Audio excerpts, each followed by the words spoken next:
আসসালামু আলাইকুম। এই যে দেখেন আমরা দুধ নিয়ে এলাম বহু দূরত্ব কিয়া। এটা হচ্ছে বরুণা নদী।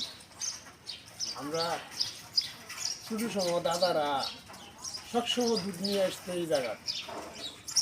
আমিও আজকে মনে হয় 5-6 বছর ধরে আমি নিজেও দুধ নিয়ে আসি।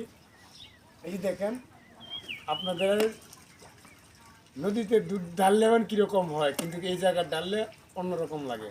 বিসমিল্লাহ।